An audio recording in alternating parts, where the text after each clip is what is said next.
You're coming off a career year. It feels like you were able to stay healthy and get really comfortable in your surroundings. Some incredibly hard work on your behalf. Does the postponement mess up your flow at all?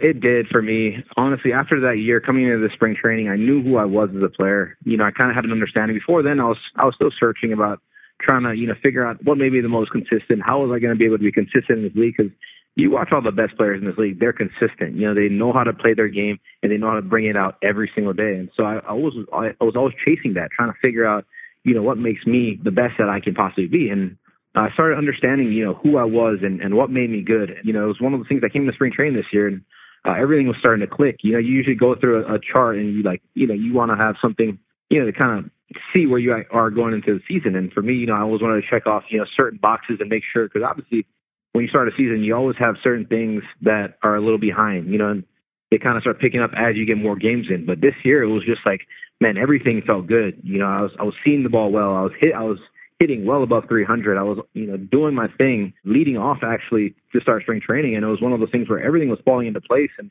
when this thing hit, it was just such a bummer for me because I just felt like I knew who I was this spring training.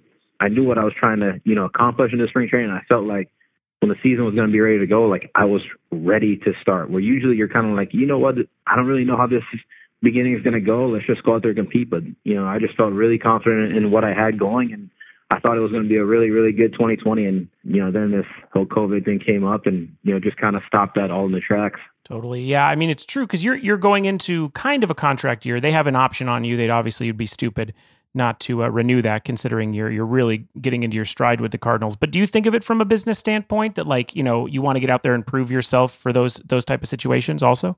Yeah, I mean, the biggest thing is people always are like, yeah, he did it 1 year, good for him. But for me, it's like, I've constantly, every single year, have gotten better and better and better because I've just constantly tried to focus on what makes me the most consistent.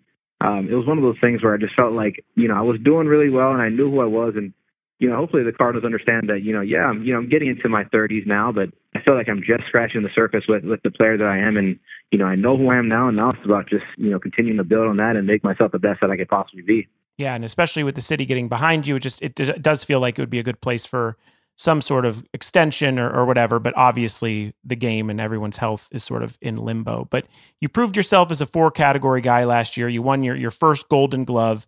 You're now a veteran in the league, like you said, hitting your 30s.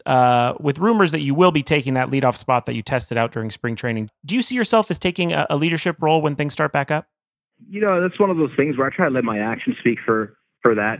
I love helping out the young guys. That's something I've always had a passion with. I always love, trying to show them, the things that I went through, the hardships that I went through, when they go through it, I try to be there to help them. So, I think just allowing my actions to speak for that, because I talk to these guys and some of these guys who are struggling, I'm like, listen, man, go look at my beginning of my career. Like I was there, like you want to talk about hitting rock bottom at the beginning, like I got called up in 2013 and I went to the World Series and got picked off that exact same year, so it's like, I started at absolutely ground zero and worked my way to where I am now. So if you have any questions, please ask me because I promise you I've been in your shoes. So, yeah, I think I'm definitely starting to get more into that leadership role, but we still have such good leaders in, Waino and Yachty and all these main veterans in St. Louis. And it's just one of those things where, you see those guys and how they carry themselves. It just makes you understand, what it's like to be a Cardinal and how you're supposed to act as a Cardinal. Totally, and such great fans in the city as well.